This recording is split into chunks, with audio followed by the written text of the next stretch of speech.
할렐루야, 반갑습니다. 오늘 또 주일을 이렇게 맞이하게 됐습니다. 벌써 여러 번의 주일을 이렇게 좀 맞이하게 됐는데 나쁘게만 생각할 건 아닙니다.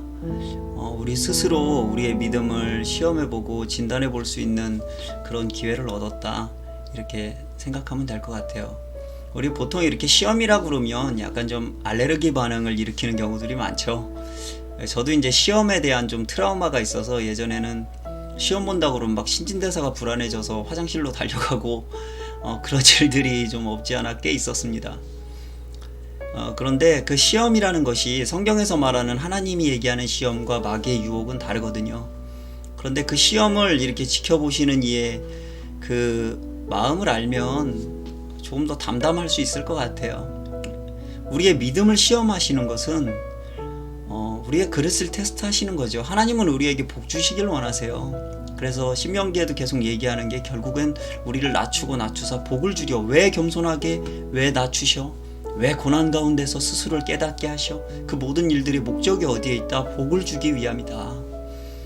우리는 하나님이 우리를 향하신 마음이 사랑이고 은혜고 복을 주기 원하시는 마음이란 아버지의 마음이라는 것을 늘 기억해야 됩니다.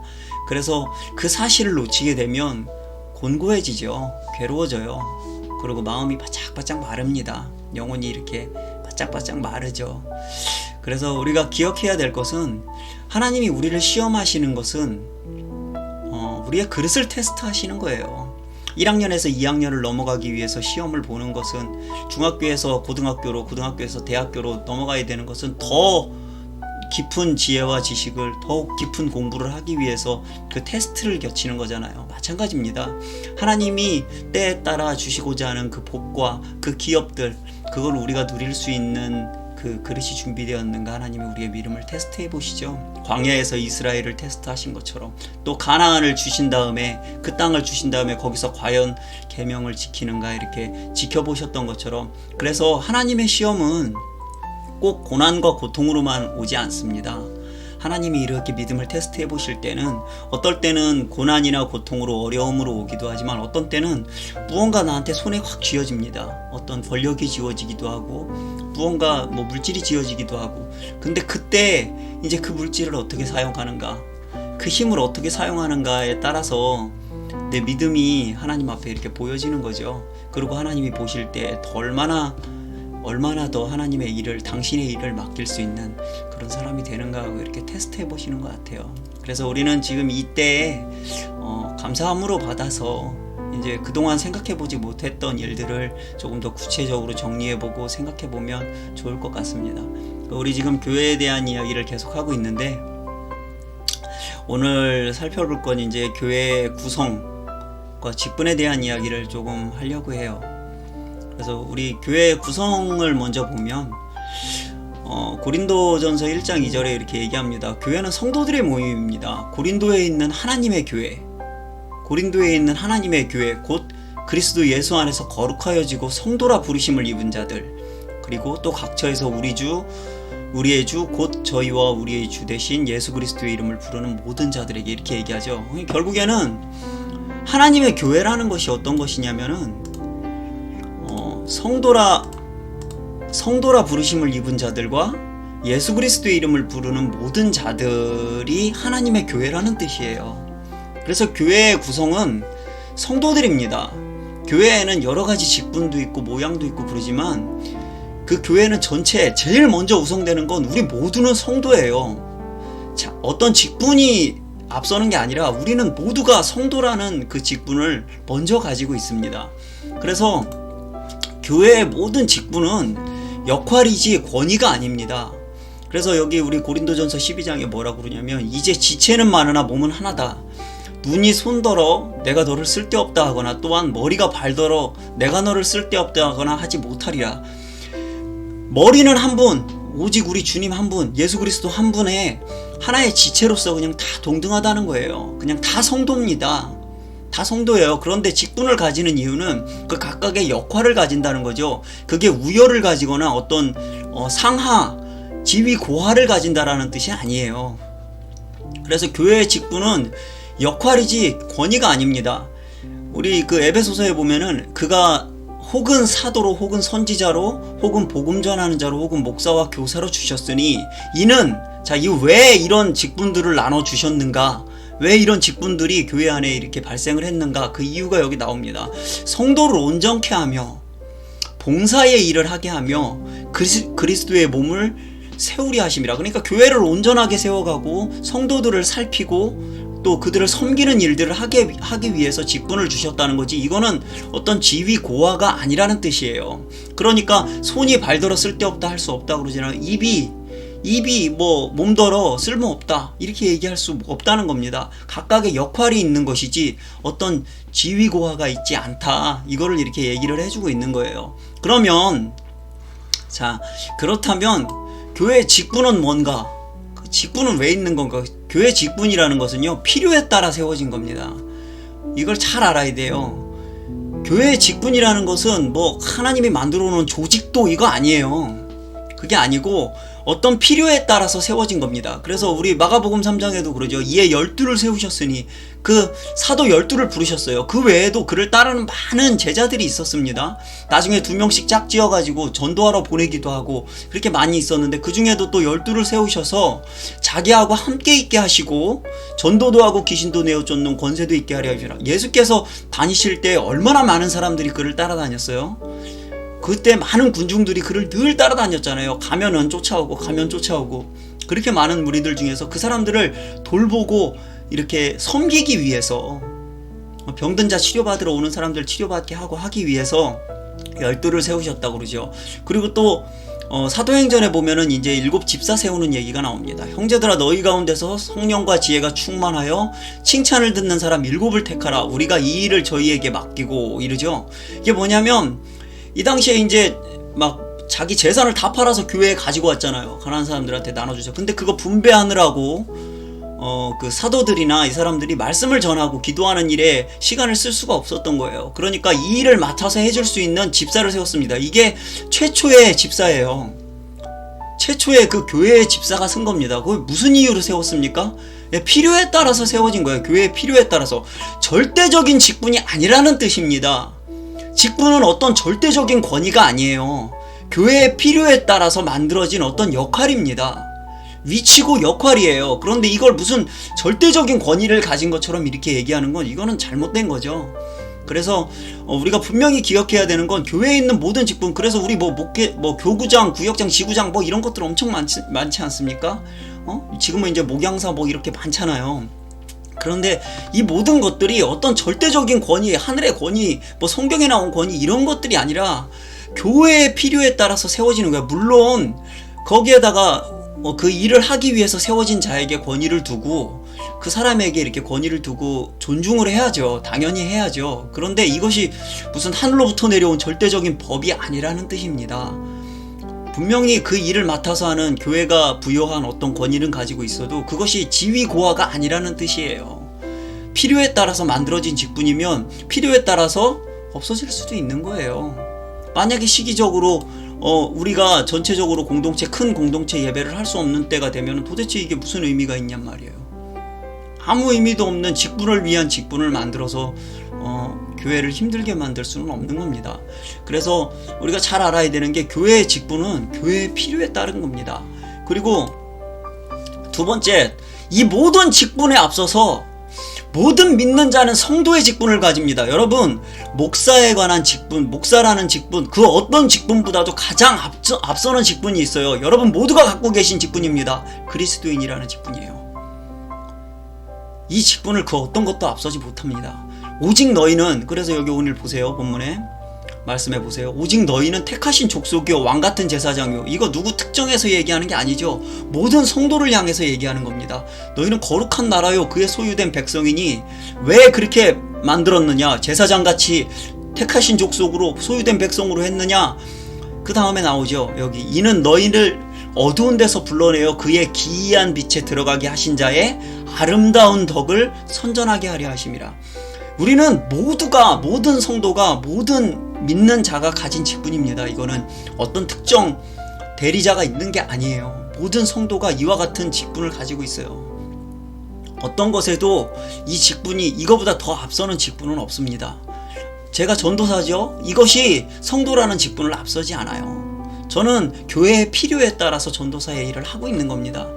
그리고 여기서도 마찬가지로 너희는 산돌과 같이 신령한 집으로 세워지고 예수 그리스도로 말미암아 하나님의 기쁘게 받으실 신령한 제사를 드릴 거룩한 제사장이 될지니라. 너희도 누구를 뜻하는 거예요? 모든 믿는 자예요.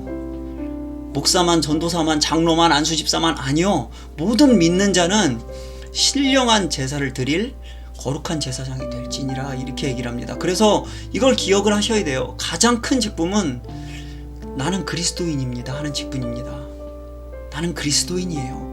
이게 참 우리는 안타까운 게 지금 살고 있는 우리의 시대가 기독교를 개독교라고 부르는 시대지 않습니까? 가슴 아픈 일이죠.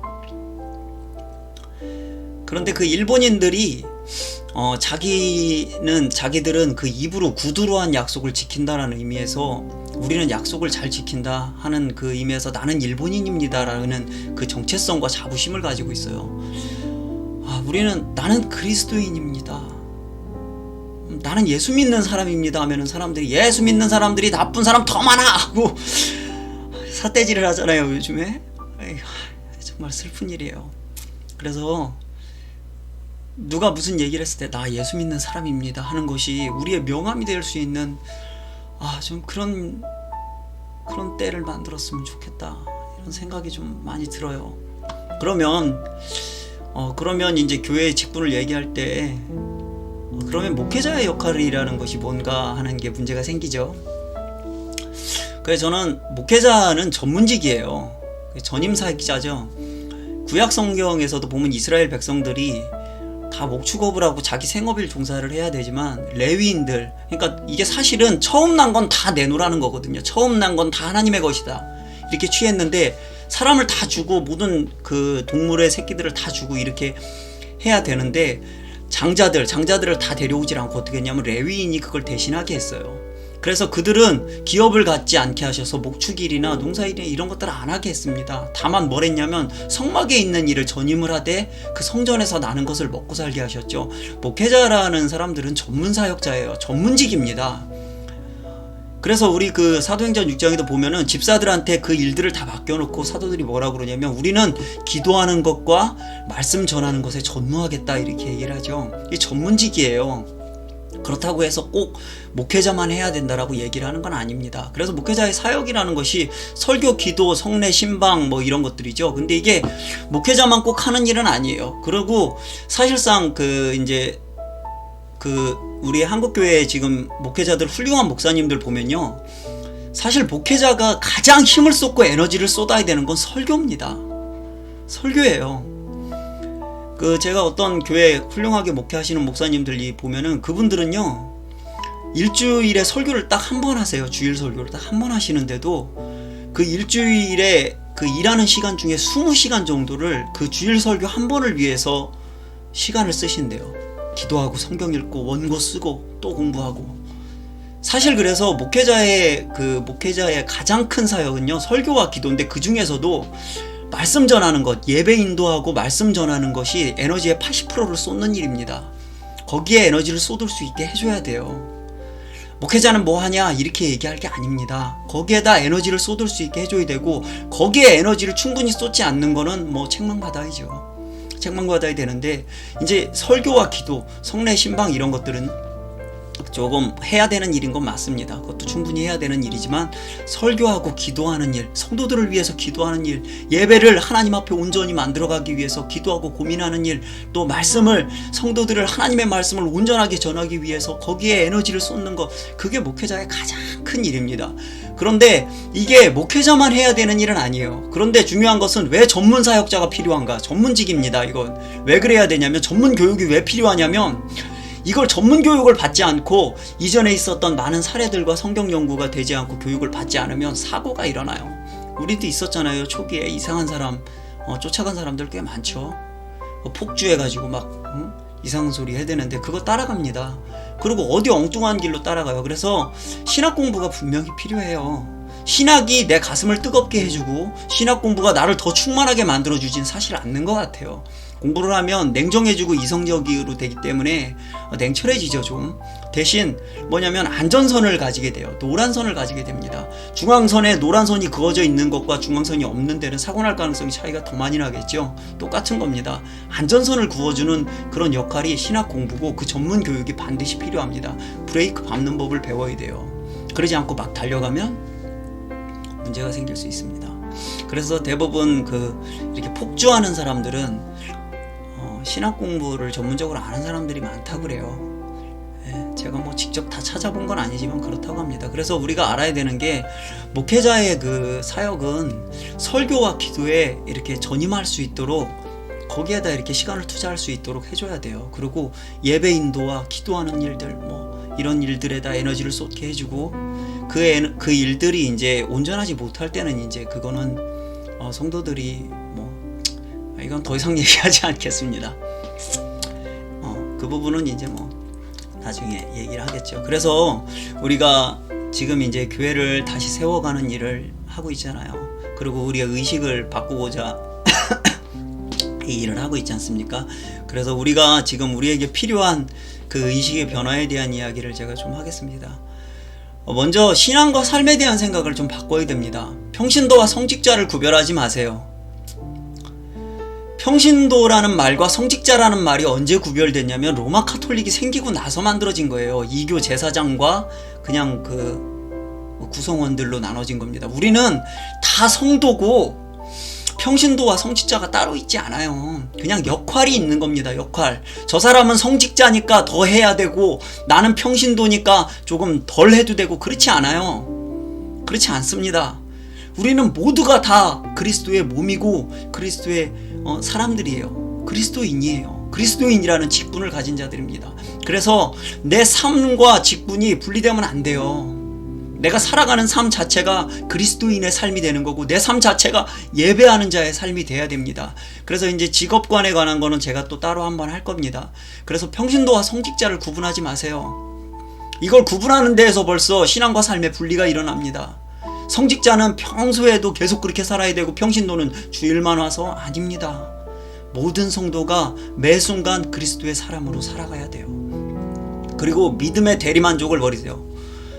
제가 이렇게 보면은 목회자의 목회자 의존도를 줄여야 된다라는 얘기를 좀 많이 해요. 그러면 사람들이 이 말을 받아서 목회자 필요 없다 이렇게 얘기하는 사람들이 없지 않아 있어요. 그런데 목회자가 왜 필요 없습니까? 목회자 있어야 돼요. 당장에 여러분 예배를 인도를 해도 설교를 해줄 사람이 말씀을 전해줄 사람이 필요하잖아요. 그래 여러분 말씀 전하는 거 굉장히 힘든 일이에요. 예배 인도하고 설교하는 일 굉장히 힘든 일입니다. 하다못해 예배를 이렇게 인도를 해봐도 대표기도 한 번만 시켜도 대표기도 한 번 하려고 그러면 그 앞에 올라와서 막 사시나무 떠듯이 바들바들 떠는 분들 얼마나 많아요. 그 많은 사람들 앞에서 무언가를 한다라는 것 자체가 엄청 부담이죠. 근데 거기다가 성경을 연구해서 하나님 말씀을 전하는 건 정말 힘든 일입니다. 그래서 성도들 중에도 이걸 할 수 있는 분들이 있어요. 그걸 근데 일주일에 저도 많이 할 때는 일주일에 6번에서 8번까지 매주 설교를 했거든요. 그런데 이거를 만약에 성도들한테 그 일상 직장 생활을 하는 분들한테 이걸 하라고 해보세요. 잠도 안 올 겁니다.